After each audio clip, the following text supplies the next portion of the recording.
O tema do nosso estudo nessa manhã é a linha profética da chuva serôdia. Por que linha?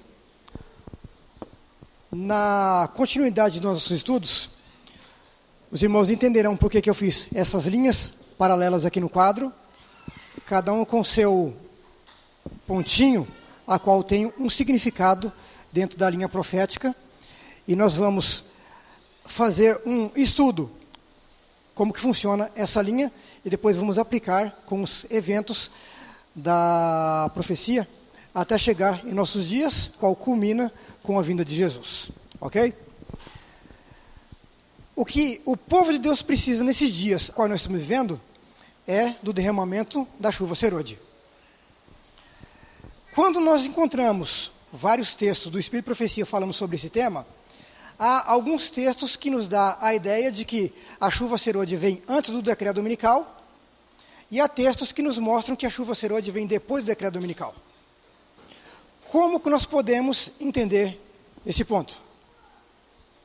Esse estudo vai nos dar uma ideia de como que isso funciona, para nós termos realmente ideia toda de se a chuva serôdia vem antes ou depois do decreto dominical. Ok?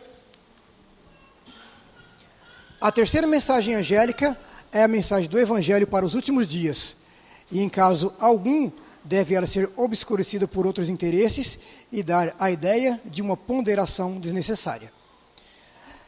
Então, nada nesses dias a quais estamos vivendo deve desviar a nossa atenção da terceira mensagem angélica. Ok? Então eu tenho, no primeiro dia da semana, Jesus ressuscita, sobe aos céus, e ele vai ter com o Pai agora, para ver se a obra a qual ele realizou, se tinha sido aceita. O Pai confirma que a obra foi aceita, foi completamente satisfeita, e que agora está qualificado para continuar na obra da salvação. No mesmo dia à tarde, as Escrituras nos diz que Jesus desce, se coloca entre os discípulos, e algumas coisas acontecem. O quê? Vamos considerar. O livro de Lucas, no capítulo 24, no verso 36, nos diz que Jesus dá uma saudação para os discípulos. No verso 45 e 46, nos diz que Jesus explica as Escrituras aos discípulos. E essa explicação relacionada com a obra salvífica, qual Moisés, profetas e os salmos haviam apresentando. No verso 49, nos mostra a promessa do Espírito Santo, qual Jesus dá aos discípulos. E no verso 50 e 51, nos diz que Jesus sobe aos céus. Vamos buscar outros livros e encontrar mais detalhes do que aconteceu nesse período. João 20, o verso 19, nos diz que Jesus faz a saudação para com os discípulos. O verso 21 repete a saudação e adiciona a comissão qual Jesus dá aos seus discípulos. No verso 22, nos diz que Jesus sopra sobre os discípulos o Espírito Santo. No livro de Atos, capítulo 1, no verso 3, nos diz que Jesus passa um período de 40 dias com os discípulos. O verso 4 e 5 nos mostra onde Jesus dá a promessa do Espírito Santo. E os versos 6 e 7 nos dá ali uma entrevista dos discípulos para com Jesus, e o verso 9, assim como Lucas 24, 50 e 51, nos diz que Jesus sobe aos céus. Na continuação nós temos Atos 1,15, nos diz: naqueles dias, que dias? Após a ascensão de Cristo, o Espírito Santo não desceu imediatamente. Decorreram-se 10 dias depois de sua ascensão, até que fosse concedido o Espírito Santo. Esse tempo foi pelos discípulos dedicado à mais diligente preparação para o recebimento dessa tão preciosa dotação. Os ricos tesouros do céu foram vertidos sobre eles, depois de haverem examinado diligentemente o próprio coração e renunciado a todo ídolo. Achavam-se diante de Deus, humilhando sua alma, fortalecendo sua fé, confessando seus pecados. E seus corações estavam em harmonia um com o outro. Manuscrito 38, de 1890.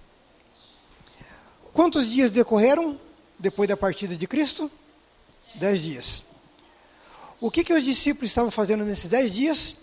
Um profundo exame de coração. Passaram aqueles 10 dias renunciando a todo o ídolo qual podia ainda encontrar em seus corações. Até que os corações de todos estivessem em harmonia um com o outro. Então, aqueles 10 dias, eles estavam em um processo de união plena, uns com os outros, tirando todas as diferenças as quais poderiam haver entre si, e pudessem estar agora unidos, todos uns com os outros, e unidos também agora com o Salvador, para que a obra pudesse seguir adiante. Quando foi que essa união plena aconteceu? No dia de Pentecostes. E dentro dos dias no processo de união ainda, nós encontramos o verso 15 de Atos 1, mostra o discurso de Pedro, e os versos 23 a 26 mostra que ali houve o apontamento e a eleição da 12ª testemunha. Ok? O que aconteceu no dia de Pentecostes? Atos 2, 1 a 4 nos diz: e cumprindo-se o dia de Pentecostes, todos foram cheios do Espírito Santo. Começa ali o que eu costumo dizer, a estação da chuva temporã. Iniciou em Atos 2, 1 a 4, e o último relato do derramamento da chuva temporã encontramos lá em Atos 19, versos 6 e 7. Ok? Quando foi que eles começaram a pregação após receber o Espírito Santo? Imediatamente. Não houve demora. Imediatamente passaram a levar a mensagem para aqueles que ainda tinham a oportunidade de recebê-la. Ok? Vamos simplificar o quadro. Então eu tenho, Jesus dá a saudação, em Lucas 24, 36 e João 20, 19. João 20, 21, ele dá a saudação e a comissão aos discípulos. João 20, 22, ele assopra o Espírito Santo. Atos 1, 3, nos diz que ele permanece 40 dias com os discípulos. O verso 45 e 46 de Lucas nos diz que nesse período de 40 dias é quando ele explica as Escrituras aos discípulos. Lucas 24, 49 e Atos 1, 4 e 5 nos fala da promessa que ele dá do Espírito Santo. E Atos 1, 6 e 7 nos fala da entrevista com Jesus. Vamos entender sobre essa entrevista daqui a pouco. Havia nesses primeiros discípulos frisante diversidade. Eles deviam ser ensinadores do mundo e representavam amplamente variados tipos de caráter. Então, cada discípulo ali, ele representava um caráter. Eles passaram, porém, 10 dias em um profundo exame de coração para que fosse desenvolvido o caráter de Cristo Jesus neles e eles estivessem agora unidos para seguir adiante com a obra. Para conduzir com êxito a obra para a qual haviam sido chamados, esses homens, diferindo em características naturais e em hábitos de vida, necessitavam chegar à unidade de sentimentos, pensamento e ação. Esta unidade, Cristo tinha por objetivo assegurar. Para alcançar este fim, ele procurou mantê-los em união consigo próprio. Atos dos Apóstolos, página 21 e 22.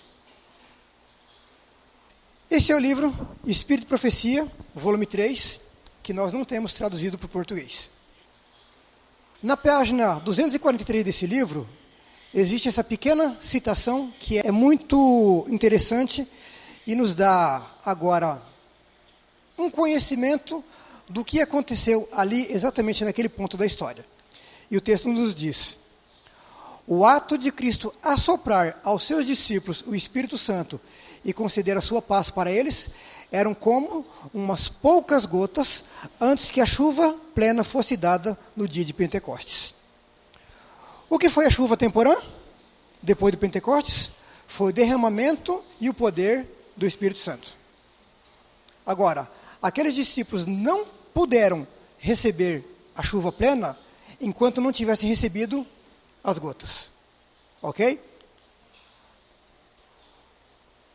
Temos ali então a representação. Só puderam receber a chuva torrencial depois que eles passaram pelo período onde as gotas da chuva temporã atuou sobre eles, para que eles pudessem ter agora uma compreensão mais aprofundada e mais ampla da obra de Cristo. A mesma coisa vai acontecer conosco em nossos dias. Nenhum de nós receberá a chuva serôdia na plenitude se nós não passarmos pelas gotas.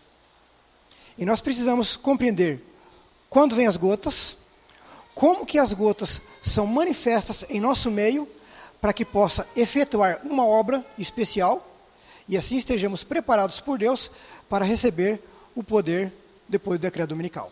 Ok?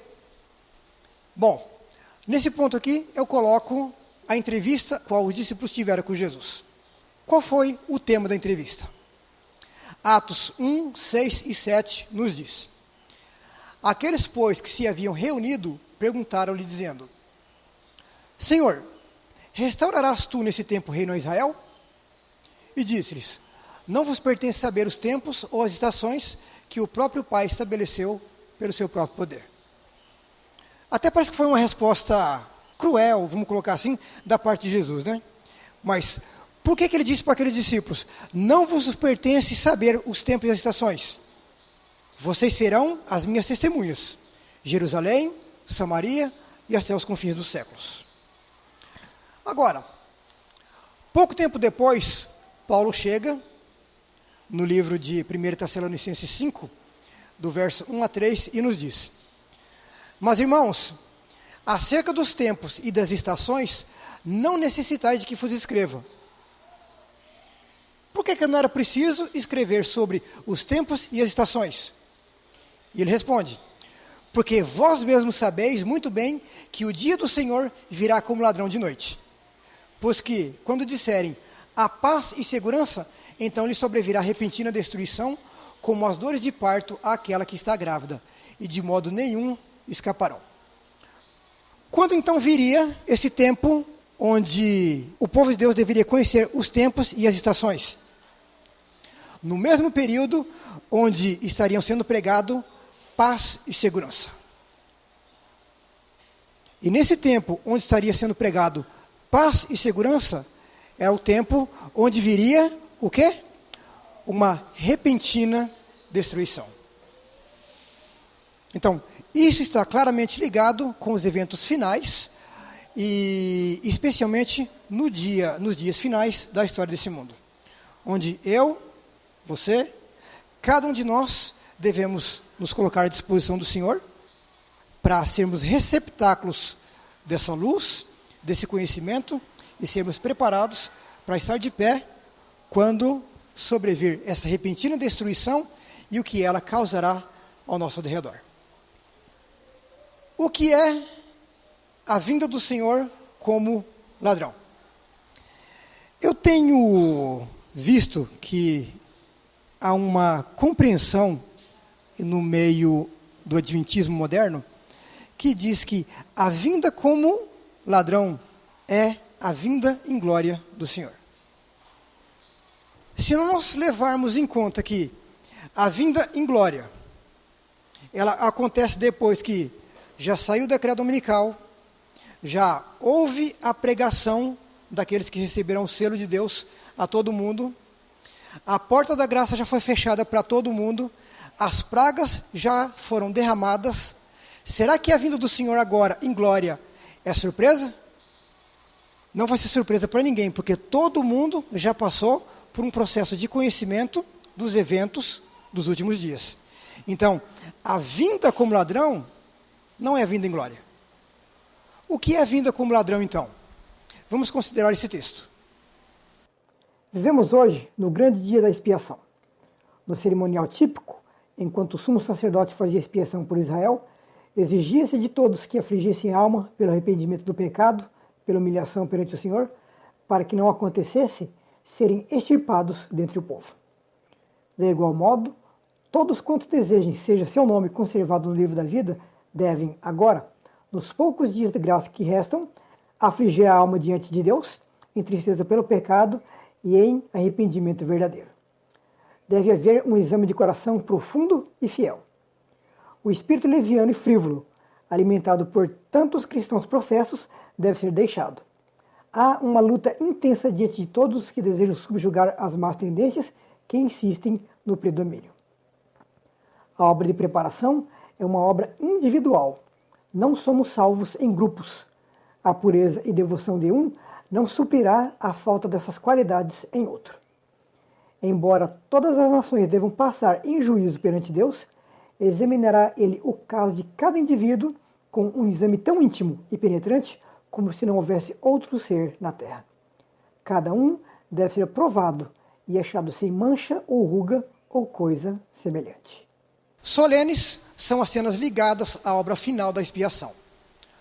Momentosos os interesses nela envolvidos. O juízo ora se realiza no santuário celestial. Há muitos anos esta obra está em andamento. Breve, ninguém sabe quão breve passará ela aos casos dos vivos. Na augusta presença de Deus, nossa vida deve passar por exame. Atualmente, mais do que em qualquer outro tempo, importa a toda a alma atender à admoestação do Salvador. Vigiai e orai, porque não sabeis quando chegará o tempo. Marcos 13:33. Se não vigiares, virei a ti como ladrão, e não saberás a hora que virei sobre ti. Apocalipse 3:3. Quando se encerrar a obra do juízo de investigação, o destino de todos terá sido decidido, ou para a vida ou para a morte. O tempo da graça finaliza pouco antes do aparecimento do Senhor nas nuvens do céu. Cristo, no Apocalipse, prevendo aquele tempo, declara: quem é injusto, faça injustiça ainda. Quem está sujo, suje-se ainda. E quem é justo, faça justiça ainda. E quem é santo, seja santificado ainda. E eis que cedo venho, e o meu galardão está comigo para dar a cada um segundo a sua obra. Apocalipse 22:11 e 12. Os justos e os ímpios estarão ainda a viver sobre a terra em seu estado mortal. Estarão os homens a plantar e a construir, comendo e bebendo, todos inconscientes de que a decisão final, irrevogável, foi pronunciada no santuário celestial. Antes do dilúvio, depois que Noé entrou na arca, Deus o encerrou ali e excluiu os ímpios. Mas durante 7 dias, o povo, não sabendo que seu destino se achava determinado, continuou em sua vida de descuido e de amor aos prazeres, zombando das advertências sobre o juízo iminente. Assim, diz o Salvador, será também a vinda do Filho do Homem. Mateus 24:39. Silenciosamente, despercebida como ladrão à meia-noite, virá a hora decisiva que determina o destino de cada homem, sendo retraída para sempre a oferta de misericórdia ao homem culpado. Vigiai, pois, para que, vindo de improviso, não vos acheis dormindo. Perigosa é a condição dos que, cansando-se de vigiar, volvem às atrações do mundo. Enquanto o homem de negócios está absorto em busca de lucros, enquanto o amante dos prazeres procura satisfazer aos mesmos, enquanto a escrava da moda está a arranjar os seus adornos, pode ser que naquela hora o juiz de toda a terra pronuncie a sentença: pesado foste na balança e foste achado em falta. Esse texto está em Grande Conflito, página 490, 491. Qual que é a ideia que esse texto nos dá? Que a vinda como ladrão é o momento em que os nossos casos começarão a ser investigados no santuário celestial. E quando esse tempo chegar, nós não devemos perder tempo. Tempo com o quê? Buscando os ganhos desse mundo, os prazeres da carne, porque os dias finais estão próximos. Então tem o Paulo dizendo que não é preciso dizer aos irmãos acerca dos tempos e das estações, dando a entender claramente que os irmãos já tinham o conhecimento de o porquê ele não precisar escrever. E já que esse conhecimento dos tempos e das estações não foram para os discípulos de Cristo, lá nos dias da chuva temporã, para quem que é então? Para nós, que estamos agora vivendo nos dias da chuva serôdia. O dia do Senhor virá como ladrão de noite, no qual os céus passarão com um grande estrondo, e os elementos ardendo se desfarão, e a terra e as obras que nela há se queimarão. 2 Pedro 3,10. Quando os raciocínios da filosofia houverem banido o temor do juízo de Deus, quando ensinadores religiosos estiverem a apontar no futuro para longas eras de paz e prosperidade, e o mundo estiver absorto em sua rotina de negócios e prazeres, plantando e construindo, banqueteando-se e divertindo-se, rejeitando as advertências de Deus e zombando de seus mensageiros, então é que súbita destruição lhes sobrevirá e não escaparão. 1 Tessalonicenses 5,3, Patriarcas e Profetas, página 104. O dia do Senhor, portanto, nós podemos concluir que é o momento onde o nosso caso, o caso daqueles que se chamam pelo nome de Deus, começam a passar no santuário celestial e culmina agora com a vinda do Senhor. Vamos fazer então a comparação ou demonstração de como funciona a questão da linha profética.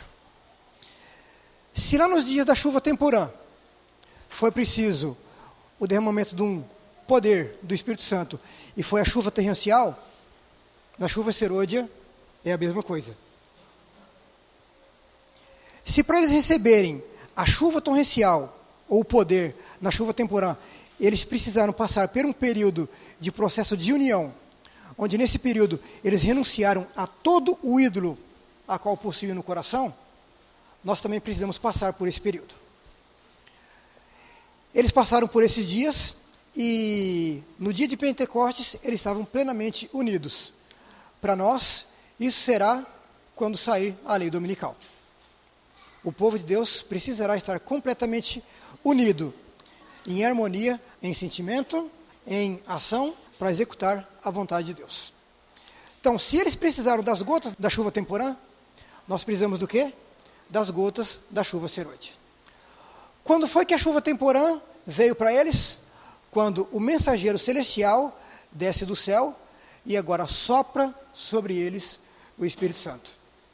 De igual modo, nós precisamos também de um mensageiro celestial, qual desça, sopre sobre nós a influência do Espírito Santo, e nós possamos estar habilitados agora a entender os acontecimentos da verdade presente. Numa crise é que o caráter é revelado. Quando a voz ardorosa proclamou à meia-noite, aí vem o esposo sair-lhe ao encontro, Mateus 25:6, e as virgens adormecidas ergueram-se de sua sonolência, foi visto quem fizera a preparação para o evento. Ambos os grupos foram tomados de surpresa, porém um estava preparado para a emergência e o outro não. Assim agora, uma calamidade repentina e imprevista, alguma coisa que põe a pessoa face a face com a morte, mostrará se há fé real nas promessas de Deus. Mostrará se está sustido na graça.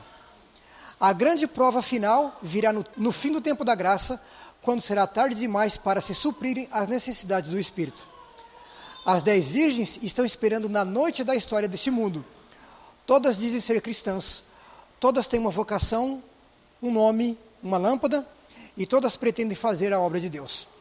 Todas aguardam aparentemente a volta de Cristo. 5, porém, estão desprevenidas. 5 serão encontradas surpreendidas, aterrorizadas, fora do recinto do banquete. Parábolas de Jesus, 224. Se nós levarmos em conta o texto anterior a qual lemos, que nos tempos e nas estações a qual nós devemos conhecer, haverá uma repentina calamidade. E essa repentina calamidade levará o povo a uma crise, e que nessa crise eles serão colocados face a face com a morte. O que é ser colocado face a face com a morte? Temos um pequeno texto a qual nos ajuda a entender o que isso significa. John e Charles Wesley, depois de serem ordenados para o ministério, foram enviados em missão à América. A bordo do navio havia um grupo de morávios. Violentas tempestades os afligiram na travessia e John Wesley, posto face a face com a morte, sentiu que não tinha certeza de paz com Deus. Queridos irmãos, nesses dias qual nós estamos vivendo, nós temos a certeza de que nós estamos em paz com Deus? Nós precisamos ter esse sentimento. Porque se nós não temos esse sentimento em nossas vidas, nós estamos correndo um grande perigo. Nós precisamos estar realmente em paz com Deus, pois senão a perda é eterna. Relacionado ainda com esse evento, com essa calamidade repentina e imprevista, haverá um acontecimento qual causará a separação dentre o povo de Deus daqueles que são as virgens loucas e as virgens prudentes. Aqueles que serão pegos desprevenidos e completamente despreparados serão deixados por Deus, e somente aqueles que se prepararam é que continuarão no caminho e receberão a chuva serôdia com poder e serão os agentes de Deus no momento final da história desse mundo. Se nós estamos realmente, agora, eu estou colocando se, não é colocando dúvidas, é uma condição. Se nós estamos realmente nos tempos das gotas da chuva serôdia, como é que eu vou receber essa mensagem e o que essa mensagem vai causar na minha vida a partir de agora? Porque nossas vidas nunca mais será a mesma depois que entendermos esse ponto da história. O que significa o derramamento das gotas da chuva serôdia? Vamos entender ela plenamente ao decorrer do nosso estudo, ok? Outro ponto que nós precisamos entender também, nesses dias a qual estamos vivendo, é a questão da justiça pela fé. Aquela mesma mensagem a qual Deus enviou dentro da primeira geração de Adventista, através de Jones e Waggoner, e que ela foi rejeitada. E por causa da rejeição, o povo de Deus permaneceu aqui nesse mundo, conforme Ellen fala de uma maneira figurativa, no deserto por 40 anos. Está na hora de nós sermos preparados por Deus para sairmos do deserto. Agora, pelo que nós vimos no texto ontem, no estudo A Adoração no Trono de Satanás, Jesus mostrou para sua serva que, mesmo em meio àqueles qual o haviam seguido para o santuário, ainda há pessoas que dependem dos seus sentimentos. E esses que dependem dos seus sentimentos e que não agarram a verdade com a mão da fé, eles serão facilmente iludidos pelo príncipe das trevas e retornarão atrás. Queira Deus que nós não venhamos a fazer parte desse povo. O que os irmãos acham? O selo de Deus para nós hoje é simplesmente o sábado? Ou vai ser algo a mais? Então, para nós simplesmente guardarmos o sábado não é sinal, não é garantia de que nós estamos salvos. Por quê? Nem todos que professam guardar o sábado serão selados. Muitos há, mesmo entre os que ensinam a verdade a outros, que não receberam na testa o selo de Deus. Tinham a luz da verdade, souberam a vontade de seu mestre, compreenderam todos os pontos de nossa fé, mas não tiveram as obras correspondentes. Ou seja, sabiam qual que era a vontade de Deus, mas não obedeceram. E isso é no nosso meio. Não apenas na igreja institucional, mas também em meio a todos os grupos a qual originou a partir da igreja adventista.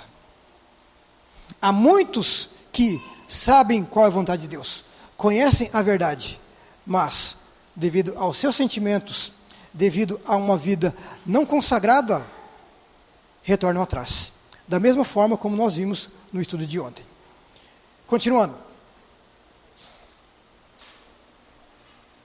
Aqueles que estiveram tão familiarizados com as profecias e com os tesouros da sabedoria divina, deveriam ter agido em conformidade com a sua fé. Deviam ter dirigido sua casa segundo os mesmos princípios, para que por meio de uma família bem ordenada, pudessem apresentar ao mundo a influência da verdade no coração humano. Por sua falta de consagração e piedade, e por deixarem de alcançar uma norma religiosa elevada, levam outras almas a concentrarem-se em sua posição. Homens de juízo finito não podem ver que, imitando esses homens, que tantas vezes lhes abriram os tesouros da palavra de Deus, certamente hão de pôr em perigo a sua alma. Jesus é o único modelo verdadeiro. Cada qual tem agora de investigar a Bíblia por si mesmo, de joelhos perante Deus, com o coração humilde e dócil de uma criança, se quiser saber o que é que o Senhor dele requer. Por muito alto que qualquer pastor tenha estado no favor de Deus, se negligenciar seguir a luz que lhe é dada por Deus, se recusar a ser ensinado como uma criancinha, entrará em trevas e enganos satânicos e levará outros para a mesma vereda. Isso não é apenas dentro da instituição.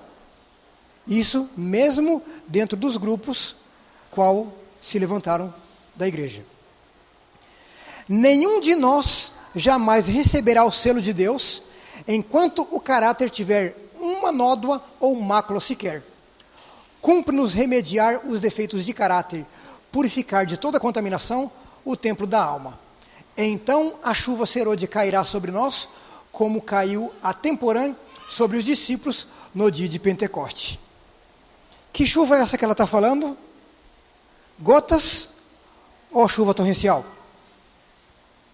Qual foi a chuva que caiu sobre os discípulos no dia de Pentecostes? A chuva plena. O poder pleno do Espírito Santo. Isso. Então, nenhum de nós receberá o poder se quando chegar esse período, nós tivermos ainda algum ídolo em nossos corações ou alguma mancha, alguma mácula em nosso caráter. É hoje o tempo que nós devemos ser purificados dessas coisas que impedirão a receber o poder do Espírito Santo. Satisfazemos-nos muito facilmente com nossas realizações. Sentimos-nos ricos e acrescidos de bens e não sabemos que somos desgraçados, miseráveis, pobres, cegos e nus. Apocalipse 3,17. Hoje é o tempo para atender-se à admoestação da testemunha verdadeira. Aconselho-te que de mim compres ouro provado no fogo, para que te enriqueças, e vestidos brancos para que te vistas, e não apareça a vergonha da tua nudez, e que unjas os teus olhos com o colírio, para que vejas. Apocalipse 3,18, Testemunhos Seratos, volume 2, páginas 68 e 69. Foi-me mostrado então uma multidão que ululava em agonia. Em suas vestes estava escrito em grandes letras: pesado foste na balança e foste achado em falta. Daniel 5:27. Perguntei quem era aquela multidão, e o anjo disse: estes são os que já guardaram o sábado e o abandonaram. Ouvi-os clamar com grande voz: acreditamos em tua vinda e ensinamos com ardor. E enquanto falavam, seus olhares caíam sobre suas vestes, viam a escrita e então choravam em alta voz. Vi que eles haviam bebido de águas profundas e enlameado o resto com os pés. O que era esse resto? Pisando o sábado a pés. E por isso foram pesados na balança e achados em falta. Primeiros Escritos, página 37. Quem era essa multidão que a serva do Senhor viu? O anjo diz que foram aqueles que já guardaram o sábado. Esses que já guardaram o sábado, eles estavam dentro da igreja, eles estavam dentro dos seus respectivos grupos ou fora? Estavam dentro. Por que eles estavam dentro? Porque eles clamavam: acreditamos em tua vinda e a ensinamos com ardor. Aquele que está lá fora não acredita mais, não ensina mais. Então, nós corremos um grande perigo de estarmos pronunciando que acreditamos na vinda do Senhor, podemos dizer que estamos ensinando sobre a vinda dele e estarmos vivendo ainda sobre nossos sentimentos e recebermos a sentença de que fomos pesados na balança e fomos encontrados em falta. Vou pegar uma outra linha agora para trabalhar de uma forma e que no fim eu vou juntar as duas linhas para ficar um pouco mais claro onde estamos na linha profética. Apocalipse 14:9 nos diz: e seguiu o terceiro anjo, dizendo com grande voz: se alguém adorar a besta em sua imagem e receber o sinal na sua testa ou na sua mão, também este beberá do vinho da ira de Deus, que se deitou não misturado no cálice da sua ira, e será atormentado com fogo e enxofre diante dos santos anjos e diante do Cordeiro. E a fumaça do seu tormento sobe para todo sempre, e não tem repouso nem de dia nem de noite os que adoram a besta em sua imagem, e aquele que receber o sinal do seu nome. Aqui está a paciência dos santos, aqui estão os que guardam os mandamentos de Deus e a fé em Jesus. Apocalipse 13:3, e vi uma das suas cabeças como ferida de morte, e a sua chaga mortal foi curada. Eu queria pegar um ponto nesse texto aqui e fazer um comentário. Aqui estão os que guardam os mandamentos de Deus e a fé em Jesus. Agora, esses que guardam os mandamentos de Deus e a fé em Jesus, eles devem ter a fé de Jesus. Qual é a diferença entre ter a fé em Jesus e ter a fé de Jesus? Ter a fé em Jesus é nós crermos que Ele é o nosso suficiente Salvador. O que precisava ser feito para que nós fôssemos perdoados, redimidos e agora refeitos novamente à imagem e semelhança de Deus, para que refletíssemos um completo caráter da sua bondade, então nós precisamos ter a fé em Jesus. Agora nós precisamos ter a fé de Jesus. E o que é ter a fé de Jesus? É obedecer plenamente da forma como ele obedeceu ao Pai. Jesus se aniquilou como Deus, como Filho de Deus, nos altos céus, veio a esse mundo como um ser humano, na carne, como eu e como você, se sujeitou às tentações do diabo, se sujeitou a uma morte ignominiosa, para que pudesse pagar a culpa ou o valor da cédula a qual havia sobre nós, e assim fôssemos inocentados perante o Pai. Houve um momento na vida de Jesus que a sua carne, ou mediante a sua carne, ele quase cedeu. E se naquele momento ele tivesse cedido, nós não estaríamos aqui hoje.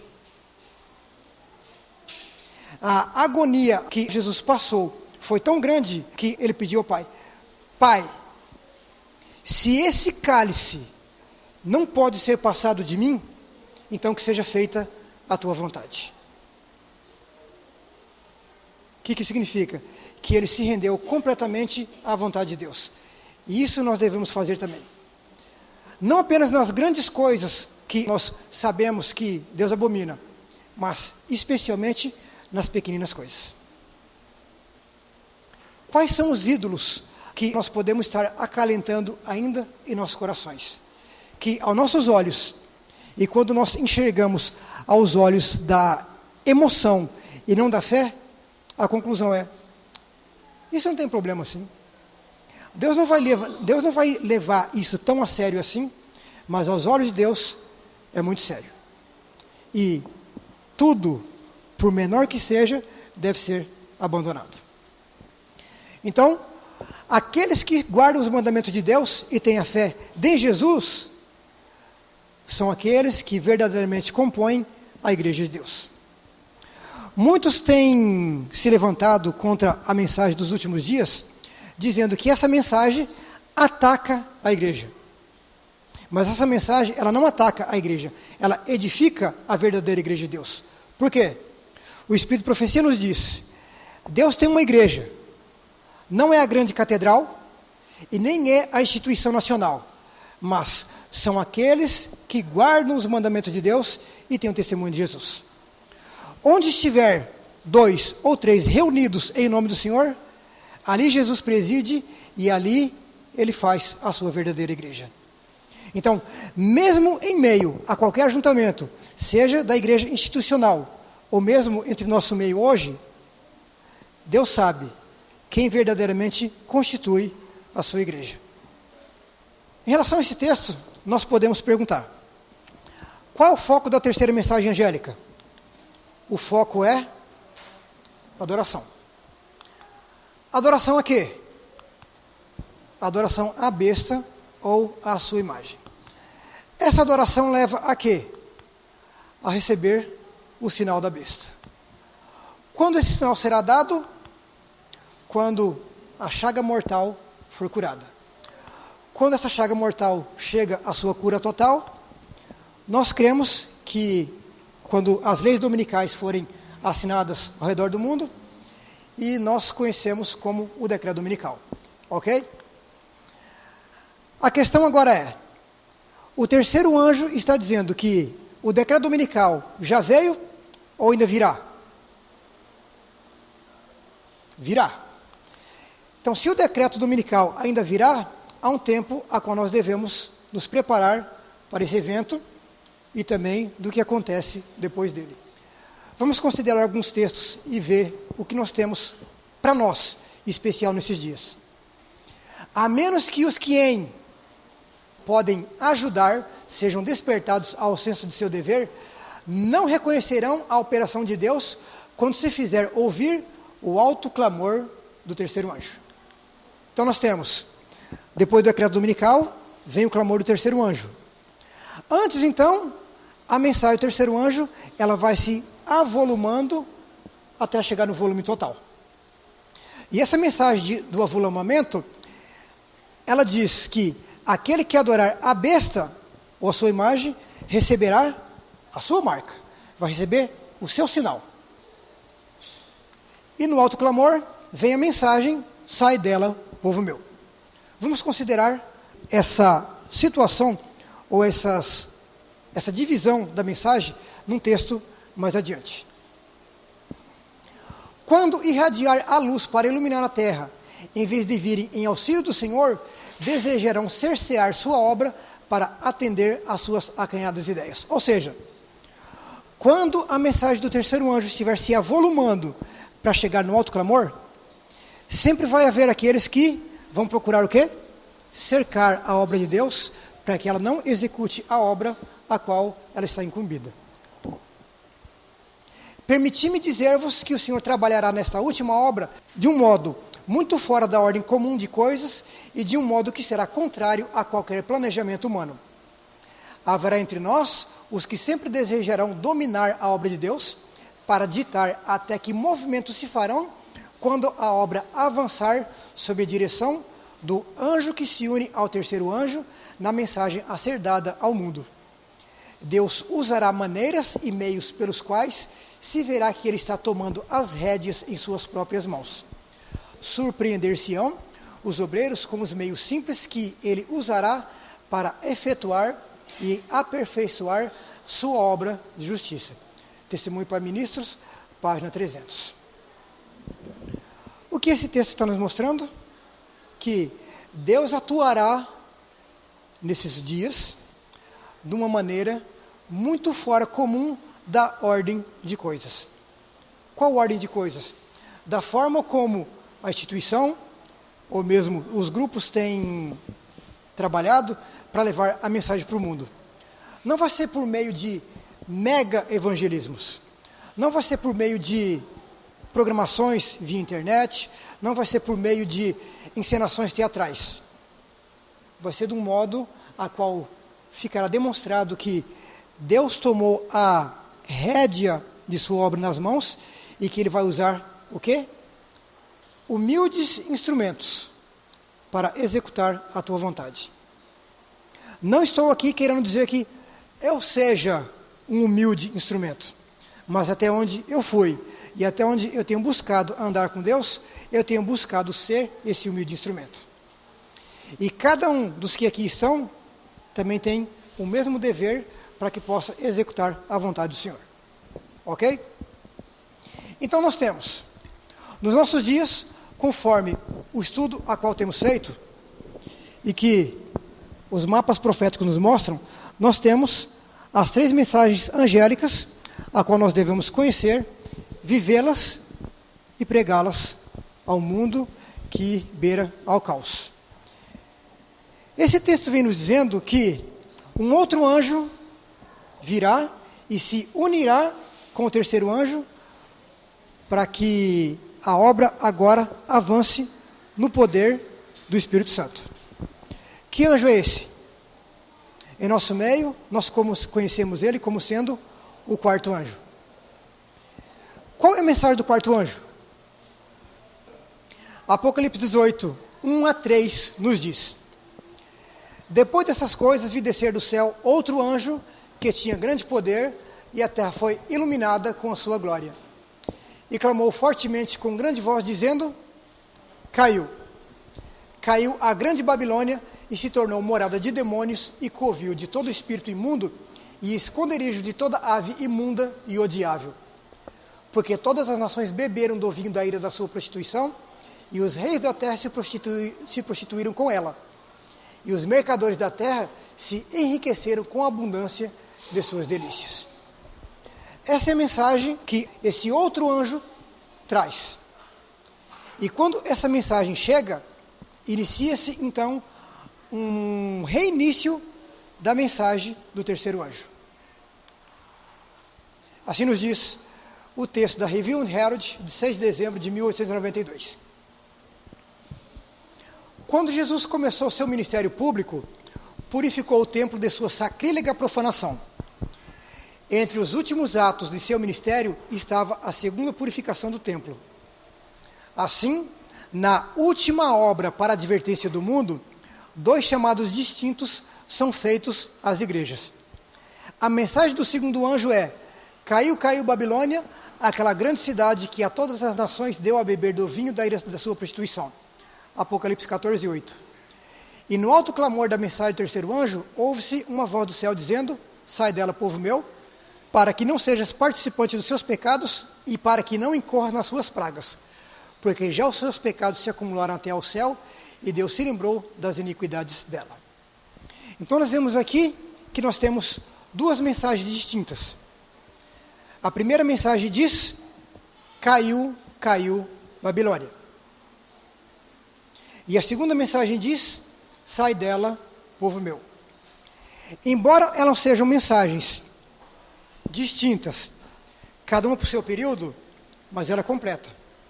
Se hoje, dentro do professo povo de Deus, instituição e grupos, chega a mensagem do quarto anjo, qual que é o nosso dever? Sair do meio deles, ou seja, das suas práticas mundanas. De tudo aquilo a qual desvia a verdadeira obra de santificação na vida daqueles que almejam ser salvos. E nós, como povo, como professo povo de Deus, nós temos matéria mais do que suficiente para garantir a nossa salvação ou a nossa perdição. É dever nosso examinar nossos corações, porque nós estamos no dia da expiação. E no dia da expiação, lá nos dias no deserto, eles estavam em profundo exame de coração, fazendo um autoexame se estavam na fé ou se estavam vivendo em seus sentidos, em suas emoções. Ok? No segundo momento, a mensagem é: sai dela, povo meu. Mas sai dela, povo meu, por quê? Porque agora os pecados dela chegou até o ponto a qual as leis de Deus foram menosprezadas, foram pisadas, e todos aqueles que receberem a mensagem no alto clamor se voltarão a Deus e receberão a salvação. Esses pontos a gente vai compreender mais à frente quando estivermos considerando a linha profética. Qual que é a mensagem então desse outro anjo que vem com grande poder e glória? Caiu a grande Babilônia. Fazendo a junção dos dois gráficos então, nós podemos ver claramente que nós já estamos no tempo das gotas da chuva serôdia.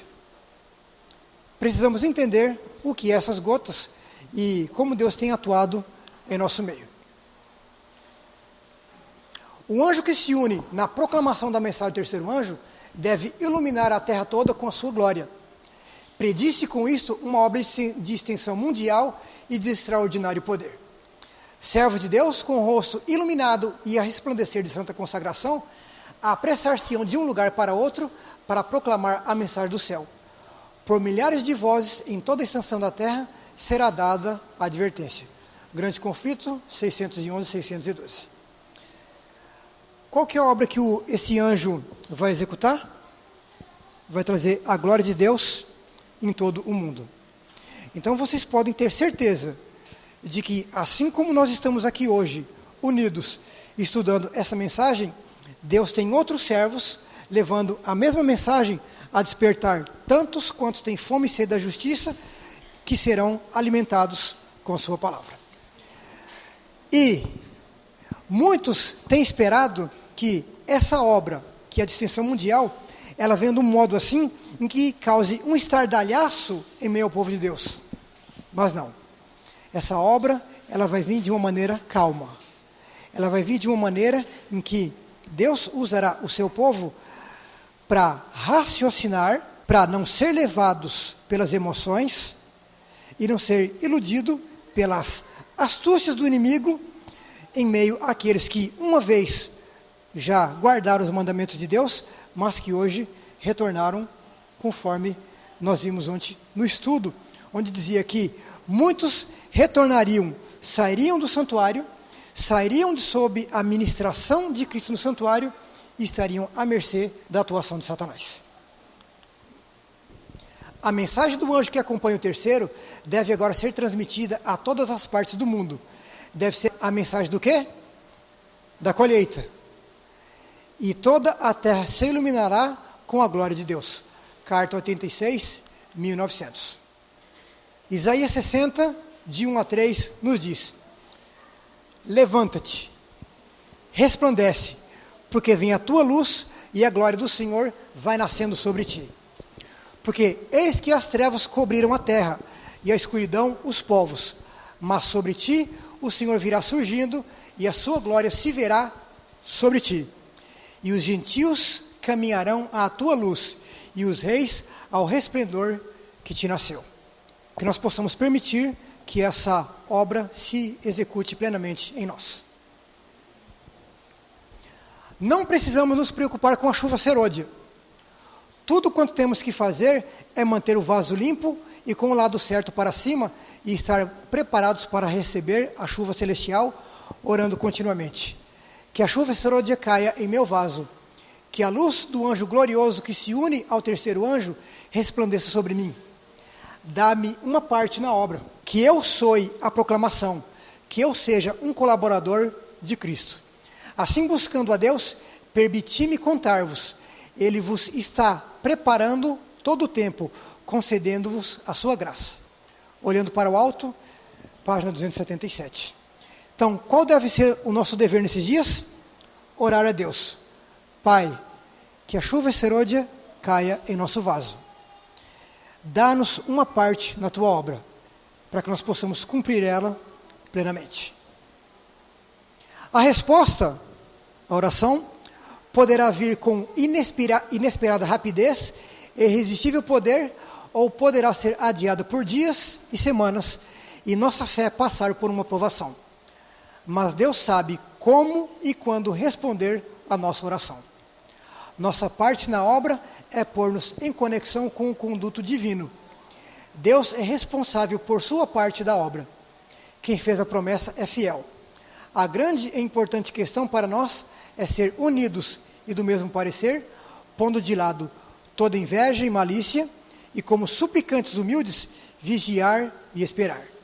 Jesus, nosso representante e cabeça, está disposto a fazer por nós o que fez para os que oravam e vigiavam no dia de Pentecostes. Espírito e Profecia, volume 3, página 272. Vocês compreenderam que esse texto nos jogou lá para o passado? O que Jesus fez?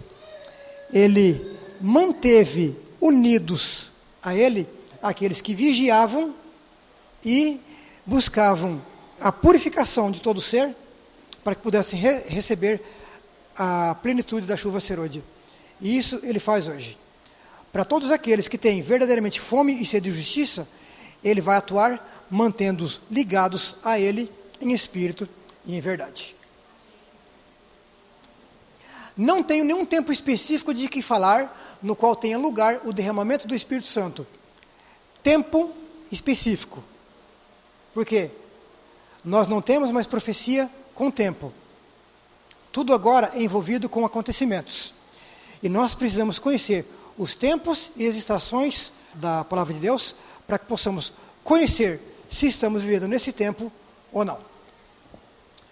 Quando o poderoso anjo descer do céu e se unir com o terceiro anjo na conclusão da obra para este mundo, minha mensagem é que nossa única segurança é estarmos prontos para o refrigério celeste, tendo nossas lâmpadas preparadas e ardendo. Mensagens Escolhidas, volume 1, página 192. Temos esperança de ver toda a igreja reavivada?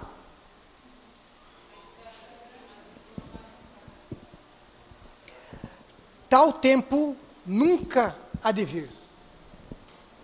Há na igreja pessoas não convertidas e que não se unirão em fervorosa, prevalecente oração. Precisamos entrar na obra individualmente. Precisamos orar mais e falar menos. Mensagens Escolhidas, volume 1, página 122. Embora nós devamos pedir a Cristo que nos dê a nossa parte na obra e que devemos nos empenhar individualmente, nós devemos também nos unir como irmãos para que possamos dividir experiências, para que possamos dividir conhecimentos e assim sermos edificados para um único edifício para o Senhor. Ok? Então nós devemos estar preparados para o quê? O refrigério. O que é o refrigério?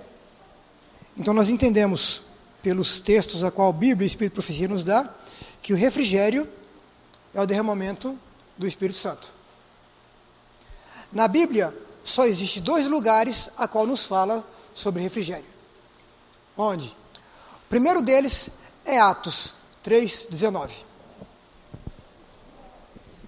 A minha Bíblia diz assim: arrependei-vos, pois, e convertei-vos, para que sejam apagados os vossos pecados, e venham assim os tempos do refrigério pela presença do Senhor. Qual que é a condição que esse texto me coloca? Que eu devo me arrepender e me converter, para que venham os tempos do refrigério e os meus pecados sejam apagados. Certo?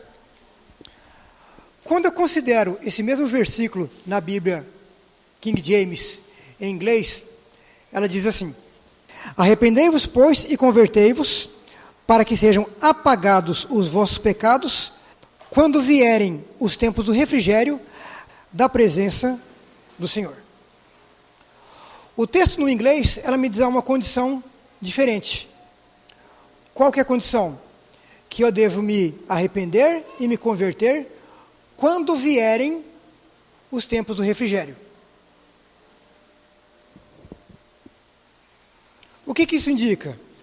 Que eu preciso conhecer, primeiro, qual dos 2 textos estaria correto, e dentro do que os 2 textos mostram, o tempo a qual estou vivendo. Se é um tempo de preparo ou não. Então eu tenho a condição de que eu preciso conhecer quando vem os tempos do refrigério, para que nesse tempo eu venha me converter, e me arrepender e me converter dos meus pecados. Onde é o outro lugar na Bíblia a qual me fala do refrigério? Isaías 28. vamos considerar o texto de Isaías 28. Isaías 28 me diz: a quem, pois, se ensinaria o conhecimento? Tem uma tradução que diz: a quem, pois, se ensinaria a ciência? A quem se daria a entender doutrina? Ao desmamado do leite e ao arrancado dos seios? Porque é mandamento sobre mandamento, mandamento sobre mandamento, regra sobre regra, regra sobre regra, um pouco aqui e um pouco ali. Assim, por lábios gaguejantes e por outra língua falará a este povo, a qual disse: este é o descanso, dá descanso ao cansado, e este é o refrigério, porém não quiseram ouvir. O que é o refrigério, então? O refrigério é uma mensagem a qual precisa ser dada a um povo para fazer a devida preparação para os dias finais. Agora, qual que é a postura desse povo em relação à mensagem? Não quiseram ouvir. Se nós fizermos agora uma junção com o que nós encontramos em Apocalipse 13, 14 a 20, a mensagem à Laodiceia, o que o anjo está dizendo? Não preciso disso. Não preciso disso. Por quê? Estou rico e abastado. Nada mais me falta. E não quererão ouvir a mensagem do Senhor. Agora, assim, pois, a palavra do Senhor lhe será mandamento sobre mandamento, mandamento sobre mandamento, regra sobre regra, regra sobre regra, um pouco aqui e um pouco ali, para que vão e caiam para trás e se quebrantem, e se enlacem e sejam presos. Qual que é a forma do ensino a qual Deus tem mostrado aqui? Que nós devemos considerar a Bíblia um pouco aqui, um pouco ali, e que ela deve ser regra sobre regra. Quando eu pego a Bíblia King James, no inglês, e mesmo fazendo uma comparação no hebraico, o regra sobre regra, a qual temos na nossa Bíblia, ela é line upon line, ou seja, linha sobre linha. A metodologia linha sobre linha, ela vem nos ensinando a vontade de Deus, ou as revelações para os últimos dias, da seguinte forma: trace uma linha profética, dentro daqueles acontecimentos, estabeleça as principais características, os principais marcos. Aplique agora ao tempo presente. Se os acontecimentos ou as características lá do passado se repetir de uma forma plena em nossos dias, nós temos a interpretação correta. Se estiver errada, não é Deus que está errado, e sim a interpretação humana. Então, o que nós fizemos aqui hoje de manhã foi já uma demonstração de como funciona a metodologia linha sobre linha. Consideramos os acontecimentos da temporã e que tudo se repete agora nos dias da Serôdia. E assim, a nossa forma de estudo, ela vai continuar mais tarde, dentro da metodologia de Deus, linha sobre linha. The American Sentinel, 5 de agosto de 1897, nos diz: outra definição de ciência é dada como: a quem, pois, se ensinaria a ciência?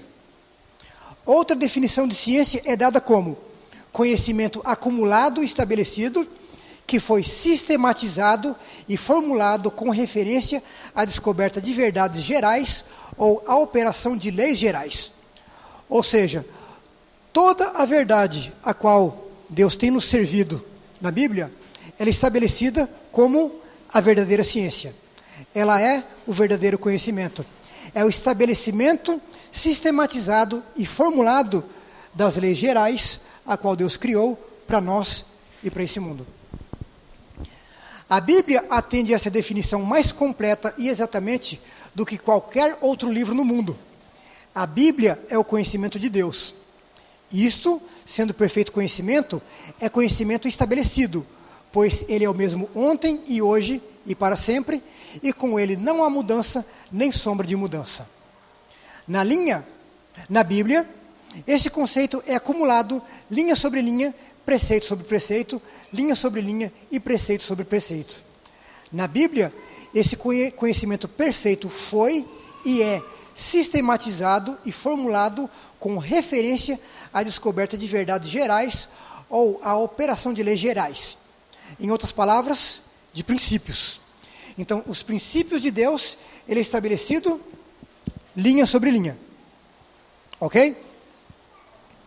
De acordo com essa definição, portanto, a Bíblia é estritamente ciência. Se a Bíblia é estritamente ciência, nós não precisamos de nenhum outro tipo de escrito desse mundo, seja de quem for, teólogo, pastor, seja qual seja a formação dele, tende a estar envolvida com erros, enganos. Nós precisamos unicamente da única e verdadeira ciência, que é a palavra de Deus. Ainda assim será no dia em que o Filho do Homem for revelado. O Senhor envia uma mensagem ao mundo de que Ele está voltando. Ele dá linha sobre linha, preceito sobre preceito, profecia sobre profecia e sinal sobre sinal de que sua vinda está às portas. E que os homens devem estar prontos para encontrá-los em paz, para que não sejam colocados face a face com a morte, sem mácula e inculpáveis. Mas seus mensageiros são desprezados, sua palavra desdenhada, e todos os seus testemunhos são como nada. Os homens não vão acreditar que ele está vindo. Para eles, todas as coisas acontecem como de costume e como sempre foram. Mas um desses dias será o último, como foi com Sodoma. Cristo declarou que o fim do mundo será. Ele aponta para uma certa geração e diz que aquela geração não passará antes que ele próprio apareça. E nessa geração, ele aparecerá tão certo quanto a destruição veio sobre Sodoma. Os homens podem não acreditar como os de Sodoma não acreditaram. Estes podem tratar a mensagem com escárnio, como fizeram aqueles. Estes podem zombar dos mensageiros, como aqueles. Mas nenhuma dessas coisas anulará a promessa de Cristo, nem retardará a sua vinda, nem libertará aqueles que não estão preparados para encontrá-lo quando ele vier. Quando agora, ao se preparar para encontrar o Senhor, os homens se separarem do mundo e de todas as coisas do mundo, serão contados como tolos, como Ló, quando ele deixou Sodoma e se apressou pela planície. Mas aqueles que deixaram tudo foram os que escaparam, enquanto os que ficaram para zombar continuaram e pereceram. Assim será no dia em que o Filho do Homem for revelado. Levanta-te e vai, porque este não é seu descanso, porque está poluído e te destruirá, até com uma dolorosa destruição.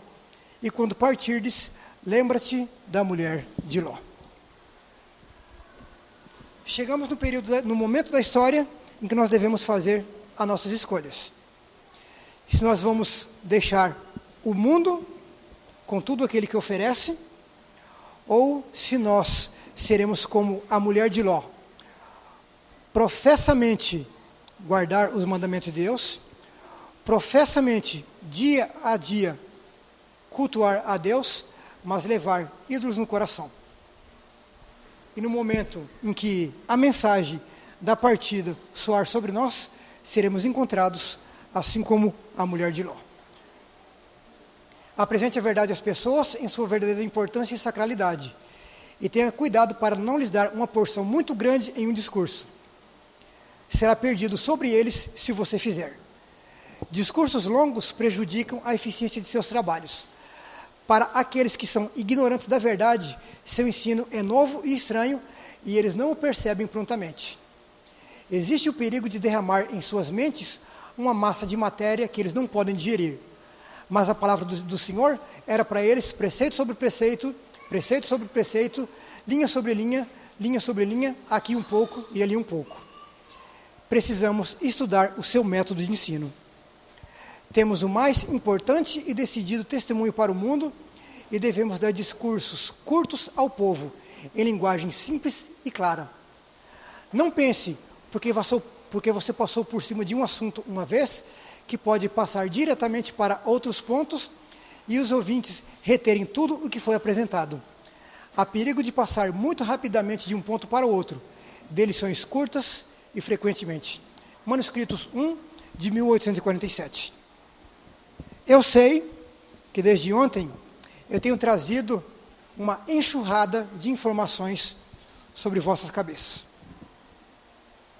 A mensagem, ela pode estar soando estranha, porque tudo aquilo a qual Deus, quando traz em meio ao povo de Deus, ela é estranha. Mas o que aqui diz? Nós precisamos estudar esse método de ensino. E nós vamos seguir agora o conselho a qual esse texto nos diz. Já que nós tivemos esse período de receber tão grande volume de informações, nós vamos agora para um breve descanso. Que o Senhor nos ajude, então. Vamos orar? Querido Pai Celestial, mais uma vez nos prostramos diante da Sua presença, enviamos nossas orações ao Santuário Celestial e te imploramos encarecidamente o Teu favor. Que o Senhor possa, meu Deus, trabalhar em nossos corações e em nossas mentes, para que possamos considerar, meu Deus, esses estudos a qual estamos fazendo, que possamos, meu Deus, levar a peito a responsabilidade de estudarmos e de averiguarmos se tudo aquilo a qual temos recebido, se realmente é a Tua verdade, ou se não passa, meu Deus, de uma vã filosofia, de uma mente humana, a qual possa estar, meu Deus, vagando distante de Ti.